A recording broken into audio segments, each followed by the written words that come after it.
UP title में पूछे जाते हैं। चलिए शुरू करते हैं। क्वेश्चन नंबर 1, विश्व पर्यावरण दिवस कब मनाया जाता है?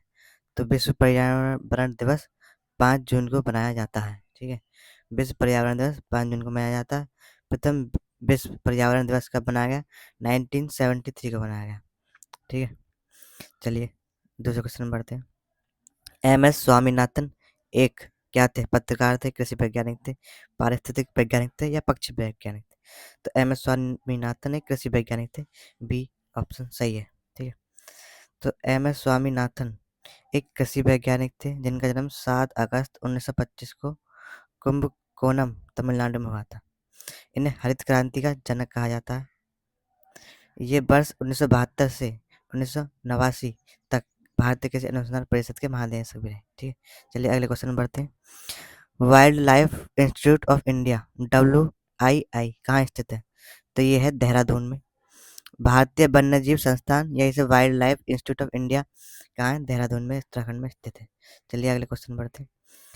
प्रकाश संश्लेषण के दौरान हरे पौधे निम्नलिखित में से किसे सोख लेते हैं? ठीक है, जो प्रकाश संश्लेषण होता है फोटोसिंथेसिस, उसमें कार्बन डाइऑक्साइड CO2 को सोख लेते हैं पौधे। ठीक है, अब देखते हैं प्रकाश संश्लेषण वह क्रिया है जिसमें पौधे हरे भाग सूर्य से प्राप्त ऊर्जा ग्रहण कर वायु से शोषित कार्बन डाइऑक्साइड तथा मृदा से ली गई जल H2O का कार्बोहाइड्रेट का निर्माण करते हैं और ऑक्सीजन को अप्रधान के रूप में बाहर निकालते हैं। ठीक है, चलिए अगले क्वेश्चन पढ़ते हैं।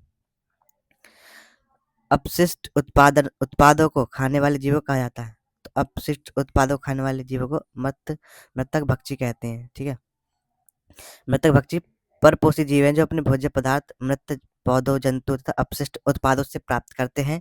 ये अपघटन की क्रिया में योगदान देते हैं तथा तत्वों के पुनर्चक्रण में सहायक होते हैं। ठीक है, चलिए अगले क्वेश्चन में बढ़ते हैं।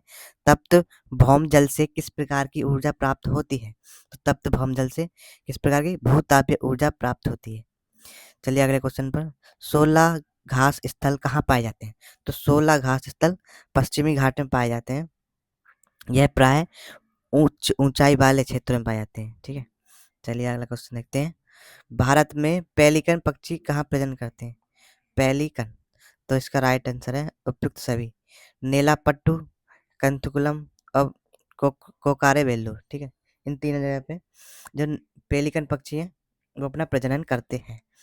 चलिए अगले क्वेश्चन में। मिनी माता रोग ऐसी मछली खाने से होता है जिसमें अधिक मात्रा में क्या होता है? तो जो मिनी माता रोग है वो पारा पारा जिसमें अधिक मात्रा में उसे खाने से होता है। तो मिनी माता रोग का संबंध मरकरी या पारा HG प्रदूषण से है।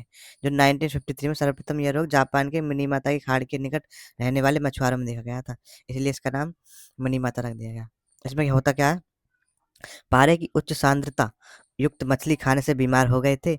इसमें मांसपेशियां कमजोर हो जाती हैं, अंधापन, आघात पक्ष हो जाता है, अंत में मृत्यु हो जाती है। ठीक है, ओजोन परत अधिकतम ह्रास निम्नलिखित में से किस पर हुआ है? तो ओजोन परत का जो अधिकतम ह्रास है, जो क्षरण है, वो हुआ है तुम्हारा दक्षिणी ध्रुव पर, साउथ पोल पर। ठीक है, ओजोन परत पर अधिकतम ह्रास दक्षिण ध्रुव पर हुआ है, जिसमें इसे अंटार्कटिका के नाम से भी जाना जाता है। ठीक है, चलिए अगले क्वेश्चन। इन इन इनमें से कौन भारत का प्रथम मुख्य न्यायाधीश था? तो भारत के प्रथम मुख्य न्यायाधीश थे हीरा लाल जे कानिया। ठीक है, रेड डाटा बुक, जो रेड डाटा बुक है जो IUCN जारी करता है हमारा, वो विलुप्त के करीब जो जीव होते हैं उसको रेड डाटा बुक में रखा जाता है। ठीक है, विलुप्त हो रहे जीव, विलुप्ति के करीब जीवों का संबंध रेड डाटा बुक से है। रेड डाटा बुक का प्रकाशन IUCN international union for conservation of nature द्वारा किया जाता है। IUCN की स्थापना 1964 में हुई थी। निम्न में से कौन वर्तमान राष्ट्रीय महिला आयोग की अध्यक्ष है? तो ये 2018 का पेपर था, उस टाइम थी रेखा शर्मा। ठीक है, अब वर्तमान में आप देख लीजिएगा। चलिए अगला क्वेश्चन देखते हैं। लोकसभा और राज्यसभा की संयुक्त बैठक किसके द्वारा आयोजित की जाती है? तो लोकसभा और राज्यसभा की जो बैठक है संयुक्त, आहुत मतलब बुलाई जाती है। ठीक है, आहुत माने है बुलाना, तो बुलाते कौन है? राष्ट्रपति। लेकिन 108 के तहत विधेयक दोनों संसद के मध्य गतिरोध की लोकसभा और राज्यसभा संयुक्त राष्ट्रपति द्वारा आयोजित की जाती है। लेकिन अध्यक्षता पूछे तो अध्यक्षता करता है लोकसभा के अध्यक्ष। ठीक है, जो लोकसभा के अध्यक्ष हैं वो अध्यक्षता करते हैं। चलिए अगले क्वेश्चन बढ़ते हैं। संविधान के किस भाग में पंचायती राज व्यवस्था संबंधित प्रावधान किए गए हैं? तो पंचायती राज जो है भाग 9 में है। ठीक है, अगला क्वेश्चन बढ़ते हैं। 74वें संविधान संशोधन का संबंध किससे है? तो 74वें संविधान संबंध है शहरी स्थानीय स्वशासन से। ठीक है, अब देखते हैं अगला क्वेश्चन। 74वां संविधान संशोधन अधिनियम 1992 के द्वारा भाग 9 क्या जोड़ा गया है जिसमें शहरी स्थानीय स्वास्थ्य से संबंधित है? किस गैस के वर्षा के पानी में घुलने से वर्षा का पानी अम्लीय हो जाता है? कौन सी गैस है? वह सल्फर डाइऑक्साइड SO2। इससे जो है अम्लीय वर्षा होती है। ठीक है, चलिए आगे बढ़ते हैं। भारतीय संविधान में विधि का शासन विचार कहाँ से लिया है? तो ये विधि का शासन लिया गया है इंग्लैंड से। ठीक है, विधि का शासन विचार इंग्लैंड से लिया गया है। उल्लेखनीय है कि ब्रिटेन के संविधान द्वारा संसदीय शासन पद्धति का शासन संसदीय शासन पद्धति भी ली गई।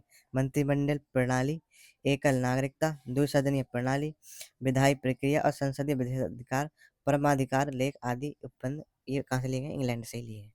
चलिए अगले क्वेश्चन बढ़ते हैं। लोकसभा के चुनाव हेतु अधिसूचना कौन जारी करता है? तो लोकसभा के चुनाव हेतु अधिसूचना जारी करते हैं भारत का निर्वाचन आयोग। ठीक है, तो भारत का निर्वाचन आयोग इसमें अनुच्छेद 324 में है। ठीक है, चलिए आगे बढ़ते हैं। लोकसभा की कार्यवाही के प्रथम घंटे को कहा जाता है? तो लोकसभा की कार्यवाही के प्रथम घंटे को कहते हैं प्रश्नकाल। ठीक है, क्वेश्चन हावर। और उसके बाद होता है शून्य, 0 आवर शुरू होता है क्वेश्चन आवर के बाद। ठीक है, ये क्वेश्चन आवर होता है 12 से 1 बजे और 1 बजे के बाद शून्य आवर शुरू हो जाता है। चलिए अगले क्वेश्चन बढ़ते हैं। वर्षा जल संग्रहण क्या है? वर्षा जल का जवाब और भंडारण ही बल जल वर्षा जल संग्रहण है। ठीक है, एक सरल विधि है जिसके द्वारा भविष्य में उपयोग के लिए वर्षा जल का संग्रह भंडारण किया जाता है। चलिए अगले क्वेश्चन में। भारतीय गैंडा कहाँ संरक्षित है? तो भारतीय गैंडा काजीरंगा जो कि असम में है। कहाँ है ये? आसाम में है काजीरंगा। इस काजीरंगा की स्थापना 1974 में की गई जो कि असम राज्य में है। इतने क्षेत्र वर्ग किलोमीटर में फैला हुआ है। ठीक है, ये एक सींग वाले गैंडे के लिए या भारतीय गैंडे के लिए बेहद रूप से प्रसिद्ध है। चलिए अगले क्वेश्चन बढ़ते हैं। निम्न में से कौन सा क्रम पारिस्थितिक तंत्र में ऊर्जा प्रवाह के संबंध में सही है?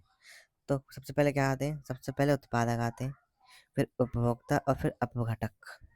ठीक है, ऊर्जा का प्रवाह इसी दिशा एक दिशा में होता है। चलिए अगले क्वेश्चन बढ़ते हैं। कौन सी ग्रीन हाउस गैस वातावरण में सबसे अधिक मात्रा में उपस्थित है? तो ये है carbon dioxide. Option number C सही है। ग्रीन हाउस गैसों द्वारा अवरक्त विकिरणों को अवशोषित कर लिए जाने के कारण वायुमंडल का तापमान बढ़ता जाता है जिससे ग्रीन हाउस गैस प्रभाव कहते हैं। ठीक है, और सबसे ज़्यादा जो है जो ग्रीन हाउस गैस जो सबसे ज़्यादा वो करती हैं ये है जल वाष्प। ये 36 से 70% योगदान देती है ग्रीन हाउस प्रभाव में। और दूसरे नंबर पर आती है कार्बन डाइऑक्साइड जो 9 से 26% योगदान देती है। उसके बाद मीथेन है 4 से 9%। उसके बाद ओजोन 3 से 7%। ठीक है, सबसे ज़्यादा जो वो है ग्रीन हाउस गैस में योगदान देने वाला वो है जल वाष्प। ठीक है, चलिए अगले बढ़ते हैं आगे क्वेश्चन में। किस वर्णक की उपस्थिति में हरे पौधे पौधे हरे होते हैं? तो वो क्या है? वो है क्लोरोफिल। जो क्लोरोफिल है ये वर्णक के कारण हरे पौधों का रंग हरा होता है।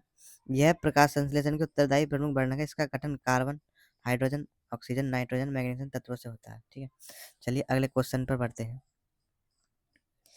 मानवीय गतिविधियां जो पृथ्वी पर जलवायु परिवर्तन के लिए जिम्मेदार हैं कौन कौन सी? तो वनों को जलाना, कृषि क्रियाकलाप और एरोसोल कैन का उपयोग। तो ये सारी ही हमारी मानवीय गतिविधियां हैं जो जलवायु परिवर्तन को जिम्मेदार ठहराती हैं। ठीक है, चलिए आगे बढ़ते हैं। यूफ्रोबिएसी फैमिली की किस फसल बायोडीजल उत्पन्न करने के लिए जानी जाती है? तो यूफ्रोब्रेसी फैमिली की जो कौन सी फसल है वो है जेट्रोफा। ठीक है, जेट्रोफा करंजा, नाग चंपा, नीम आदि बायोडीजल के उत्पादन में प्रमुख है। ठीक है, जेट्रोफा भी है, करंजा भी है, नाग चंपा भी है, नीम भी है। प्रमुख वनस्पतियां जेट्रोफा या रतनजोत, इसे रतनजोत भी कहते हैं। यूब्रोफेबिएसी कुल का द्विबीजपत्री पौधा है जिसके बीजों से बायोडीजल प्राप्त करते हैं जो ऊर्जा के रूप में प्रयुक्त किया जाता है। ठीक है, चलिए अगले क्वेश्चन पर बढ़ते हैं। जड़ी बूटियों की रानी भारत की सबसे पवित्र जड़ी बूटी है। इस औषधीय पौधे का हिंदू धर्म में महत्व है। इसका नाम वनस्पतिक नाम क्या है? ऑसीमम सैक्टम। ठीक है, क्या है? ऑसीमम सैक्टम। इसको सामान्यतः किस नाम से जाना जाता है? तो वो है तुलसी। तुलसी का जो रासायनिक नाम है वो है ऑसीमम सैक्टम। ठीक है, चलिए अगला क्वेश्चन बढ़ते हैं। पीने के लिए सुरक्षित पानी को क्या कहते हैं? तो पीने का सुरक्षित पानी पीने योग्य जल कहा जाता है। अगला क्वेश्चन बढ़ते हैं जो हमारा वीडियो का लास्ट क्वेश्चन है। वर्ष 1984 की भोपाल गैस त्रासदी निम्न में से किस गैस के रिसाव के कारण हुई? तो उस समय हुई थी मिथाइल आइसोसाइनेट। 1984 में भोपाल गैस त्रासदी मिथाइल आइसोसाइनेट नामक जहरीली गैस के रिसाव के कारण हुई थी। इस आपदा में 4000 से अधिक लोग काल के गाल में समा गए, ठीक है, जबकि हजारों लोग गंभीर रूप से घायल हुए। तो इसी भोपाल गैस त्रासदी के बाद ही हमारा पर्यावरण प्रदूषण एक्ट आया था 1986 में, ठीक है।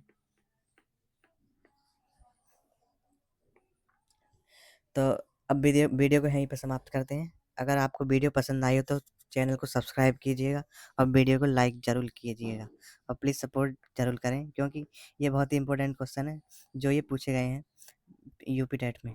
चलिए।